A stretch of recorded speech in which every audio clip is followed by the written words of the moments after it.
जानिए क्या है पंचक, उनके प्रकार, पंचक में नक्षत्रों का प्रभाव और निषेध 5 कार्य। ज्योतिष शास्त्र में 5 नक्षत्रों के समूह को पंचक कहते हैं। पंचक का आना किसी भी रूप में शुभ नहीं है। ज्योतिष में कुछ नक्षत्रों में शुभ कार्य करना सही माना जाता है, वहीं कुछ नक्षत्र ऐसे भी होते हैं जिन्हें बेहद अशुभ माना जाता है। इन्हीं नक्षत्रों के किसी भी चरण में शुभ कार्य करने से या तो उसमें बाधा उत्पन्न होती है या फिर उसमें सफलता मिल पाना मुश्किल हो जाता है। ये नक्षत्र है घनिष्ठा, शतभिषा, पूर्वा भाद्रपद, उत्तरा भाद्रपद और रेवती। वैदिक ज्योतिष के अनुसार राशि चक्र में 360 अंश एवं 27 नक्षत्र होते हैं। इस प्रकार एक नक्षत्र का मान 13 अंश एवं 20 कला या 800 कला का होता है। भारतीय ज्योतिष के अनुसार जब चंद्रमा 27 नक्षत्रों में से अंतिम 5 नक्षत्रों अर्थात घनिष्ठा, शतभिषा, पूर्वा भाद्रपद, उत्तरा भाद्रपद एवं रेवती में होता है तो उस अवधि को पंचक कहा जाता है। यानी जब चंद्रमा घनिष्ठा नक्षत्र के तीसरे चरण में प्रवेश करता है तो पंचक प्रारंभ हो जाता है या लग जाता है, और फिर शतभिषा, पूर्वा भाद्रपद, उत्तरा भाद्रपद और रेवती नक्षत्र के चारों चरणों में भ्रमण करता है तो पंचक काल कहलाता है। इसमें नक्षत्रों की संख्या 5 होती है, इस कारण इन्हें पंचक कहा जाता है। पंचक लगभग 4.5 दिन के होते हैं। 5 दिनों का यह समय वर्ष में कई बार आता है। दूसरे शब्दों में जब चंद्रमा गोचर में कुंभ और मीन राशि से होकर गुजरता है तो उस समय को पंचक कहते हैं। ज्योतिष विज्ञान के अनुसार चंद्रमा पृथ्वी के चक्कर लगाते समय 12 राशियों में से गुजरता है और इसके लिए उसको 27 नक्षत्रों को पार करना पड़ता है। चंद्रमा अपनी माध्यम गति से 27 दिनों में सभी नक्षत्रों का भोग कर लेता है, इसलिए प्रत्येक माह में लगभग 27 दिनों के अंतराल पर पंचक नक्षत्र आते रहते हैं। सूर्य की डिग्री के आधार पर पंचक प्रमुख रूप से 5 प्रकार का माना जाता है। इसमें रोग पंचक, नृप पंचक, चोर पंचक, मृत्यु पंचक और अग्नि पंचक है। रोग पंचक रविवार को शुरू होने वाला पंचक को रोग पंचक कहा जाता है। इसके प्रभाव में आकर व्यक्ति शारीरिक और मानसिक परेशानियों का सामना करता है, इसलिए स्वास्थ्य के प्रति विशेष रूप से सावधान रहने की आवश्यकता होती है। इस पंचक में किसी भी तरह के शुभ कार्य नहीं करने चाहिए। इस दौरान यज्ञोपवीत करना भी वर्जित माना जाता है। नृप या राजपंचक सोमवार से शुरू हुआ पंचक राजपंचक होता है। यह पंचक काफ़ी शुभ माना गया है।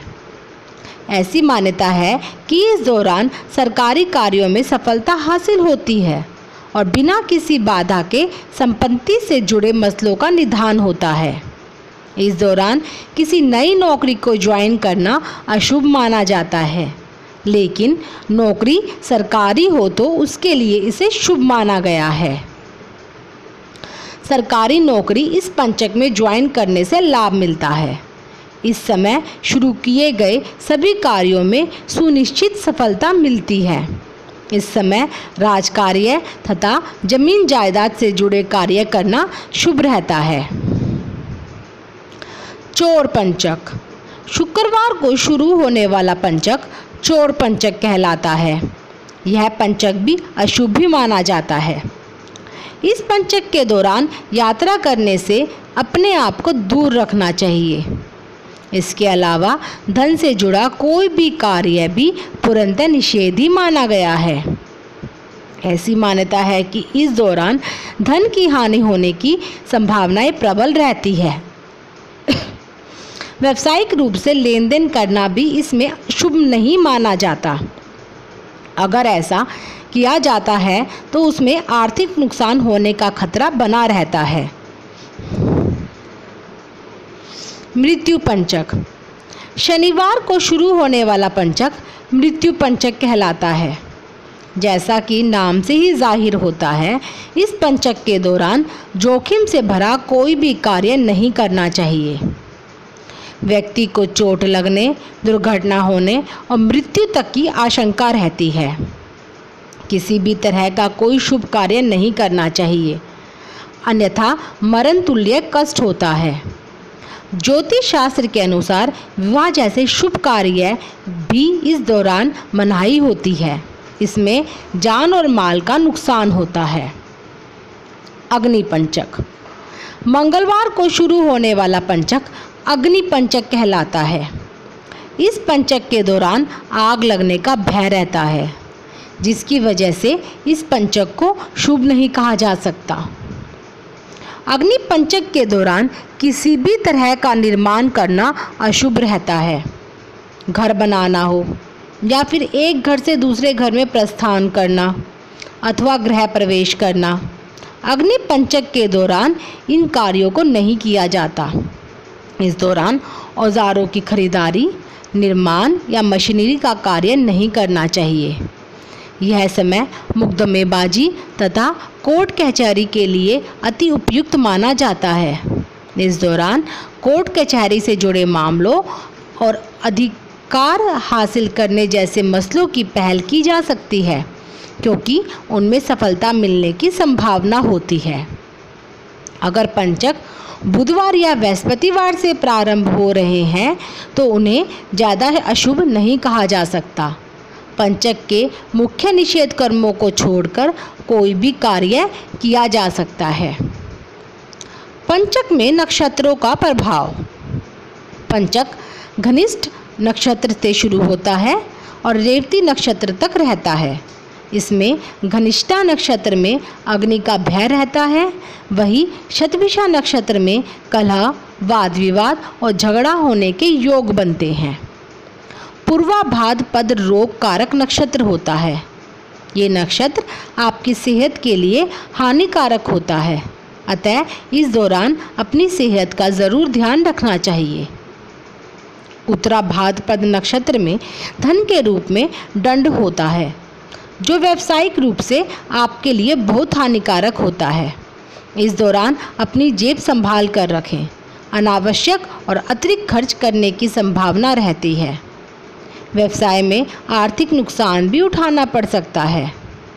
निवेश करने का विचार तो इस नक्षत्र में विशेष रूप से न करें। रेवती नक्षत्र में धन हानि की संभावना होती है और कलेश कराने वाला होता है। पंचक में निषेध 5 कार्य पंचक दोष निवारण सहित। पंचक में जिन 5 कार्य को न करने का वर्णन है, उनके विषय में उनके दुष्परिणाम भी दिए गए हैं। इनको करना यदि आवश्यकता बन जाए तो कुछ सरल से उपायों द्वारा उनको संपन्न भी किया जा सकता है। अति आवश्यक कार्यों के लिए पंचकों में भी घनिष्ठा नक्षत्र का अंत, शतभिषा नक्षत्र का मध्य, भाद्रपद का प्रारंभ और उत्तराभाद्रपद नक्षत्र के अंत की 5 घड़ियां कार्य के लिए चुनी जा सकती है। पंचक के दौरान मुख्य रूप से इन 5 कामों को वर्जित किया गया है। चारपाई बनवाना, दक्षिण दिशा की यात्रा करना, शव का अंतिम संस्कार करना, घर की छत डालना तथा लकड़ी का काम कराना, लकड़ी खरीदना, आग्नेय सामग्री एकत्रित करना, ईंधन एकत्रित करना, चारपाई या खाट बनवाना। विद्वानों के अनुसार पंचक के समय चारपाई या खाट नहीं बनवानी चाहिए, क्योंकि ऐसा करने से कोई बड़ा संकट आ सकता है। पंचक में पलंग बनवाने से उस पर सोने वाला व्यक्ति बीमार ही रहता है, उसका कोई इलाज भी नहीं हो सकता। पंचक में यदि पलंग या चारपाई लेना अति ज़रूरी हो तो उसे खरीद लें, परंतु उसका उपयोग पंचक की समाप्ति के बाद ही करें। दक्षिणी दिशा की यात्रा करना।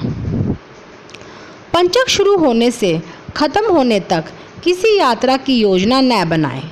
मजबूरीवश कहीं जाना भी पड़े तो दक्षिण दिशा में जाने से परहेज करें, क्योंकि पंचक के समय विशेष रूप से दक्षिण दिशा की ओर यात्रा करना अशुभ है।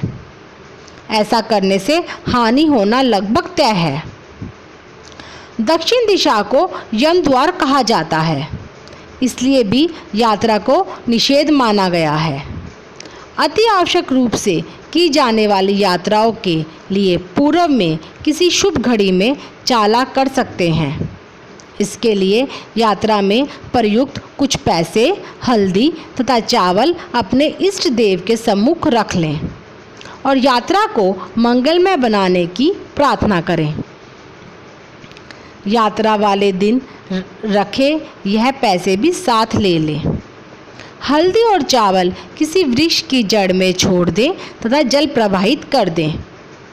या दक्षिण दिशा में यात्रा करने से पहले हनुमान जी, श्री घंटाकरण महावीर, श्री मानी भ्रात जी या फिर श्री भैरवनाथ जी के यहाँ पर फल अथवा भेंट चढ़ाकर आशीर्वाद लेकर ही यात्रा को शुरू करना चाहिए। इससे दोष मुक्त होता है। शव का अंतिम संस्कार करना। घर में किसी की मृत्यु होने पर शवदाह एक आवश्यक काम है, परंतु पंचकों में शवदाह नहीं करते। ऐसा माना जाता है कि पंचक में शव का अंतिम संस्कार करने से उस कुटुंब में 5 मृत्यु और हो जाती है। गरुड़ पुराण सहित कई धार्मिक ग्रंथों के अनुसार पंचक में शव का अंतिम संस्कार करने से पहले किसी योग्य विद्वान पंडित की सलाह लेकर आटे या कुछ एक प्रकार की घास के 5 पुतले बनाकर शव के साथ अर्थी पर रखकर पूरे विधान के साथ इनका भी विधिवत अंतिम संस्कार करने से पंचक के दोष से मुक्ति मिलती है। घर की छत डालना, झोपड़ी पर तिनकों की छत डलवाना। रेवती नक्षत्र के दौरान कभी घर की छत नहीं बनवानी चाहिए। इससे धन की हानि के साथ ही साथ अन्य जोखिमों का भी भय रहता है। इन नक्षत्रों में ढाली गई छत कमज़ोर होती है और उस घर में कलह का कारण बनती है। वहाँ से सुख और शांति का प्लान हो जाता है। भवन स्वामियों में अलगाव तक करवा देती है।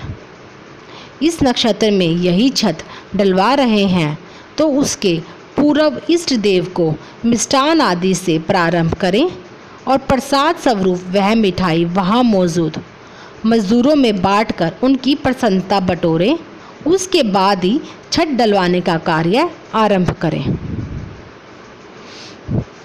लकड़ी का काम करवाना, लकड़ी खरीदना या आग्नेय सामग्री एकत्रित करना या ईंधन एकत्रित करना।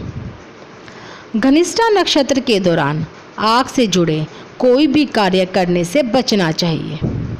इससे आग लगने का खतरा रहता है। इस नक्षत्र में लकड़ी का सामान क्रय न करना और लकड़ी एकत्रित न करना, इस क्रम से बचें, क्योंकि इससे अग्नि भय का संकट हो सकता है। यदि यह क्रम करना आवश्यक हो तो लकड़ी के कुछ भागों से माँ गायत्री का हवन अवश्य कराएं। इससे पंचक दोष दूर हो जाता है। इस ग्रह के स्वामी मंगल है और इसके इष्ट देव हनुमान जी हैं। कार्य से पूर्व घनिष्ठा नक्षत्र में उनका स्मरण अवश्य कर लें। अज्ञात भय से अवश्य ही रक्षा होगी। पंचक में किए जाने वाले शुभ कार्य। अशुभ होने के बावजूद पंचक में कई विशेष शुभ कार्य किए जा सकते हैं, जो कि अलग अलग नक्षत्रों पर निर्भर करते हैं। पंचक के इन 5 नक्षत्रों में से घनिष्ठा एवं शतभिषा नक्षत्र चर संयोग नक्षत्र है। इसमें आप वाहन से जुड़ी खरीदारी या यात्रा जैसे कार्य कर सकते हैं। अतः इसमें पर्यटन, मनोरंजन, मार्केटिंग एवं वस्त्र आभूषण खरीदना शुभ होता है। पूर्वा भाद्रपद उग्र संयोग नक्षत्र है, अतः इसमें वाद विवाद और मुकदमे जैसे कार्यों को करना अच्छा रहता है। रेवती नक्षत्र को मृदु या मैत्री संख्या माना गया है। इस दौरान आप नए कपड़े या गहने खरीदने के साथ साथ व्यापारिक समझौता भी कर सकते हैं। इसमें गीत, संगीत, अभिनय, टीवी सीरियल का निर्माण एवं फैशन शो आयोजित किए जा सकते हैं। उत्तरा भाद्रपद नक्षत्र को ध्रुव या स्थिर संयज्ञिक नक्षत्र कहा गया है। इसमें शिलान्यास, योगाभ्यास एवं दीर्घकालीन योजनाओं को प्रारंभ किया जा सकता है। इसमें आप अचल संपत्ति से जुड़े कार्य कर सकते हैं। आप नया घर खरीद सकते हैं। भूमि से जुड़े कार्य, गृह प्रवेश और खेत में बीज रोपण करने जैसे कार्य कर सकते हैं। किसी विद्वान के परामर्श करके पंचक काल में विवाह, उपनयन, मुंडन आदि संस्कार और गृह निर्माण एवं गृह प्रवेश के साथ साथ व्यावसायिक एवं आर्थिक गतिविधियां भी संपन्न की जा सकती है। बहुतायत में यह धारणा जगह बना चुकी है कि पंचक के दौरान हवन पूजन या फिर देव विसर्जन नहीं करना चाहिए, जो कि गलत है। शुभ कार्यों, खास तौर पर देव पूजन में पंचक का विचार नहीं किया जाता। अतः पंचक के दौरान पूजा पाठ या धार्मिक क्रियाकलाप किए जा सकते हैं। शास्त्रों में पंचक के दौरान शुभ कार्य के लिए कहीं भी निषेध का वर्णन नहीं है। केवल कुछ विशेष कार्यों को ही पंचक के दौरान न करने की सलाह विद्वानों द्वारा दी जाती है।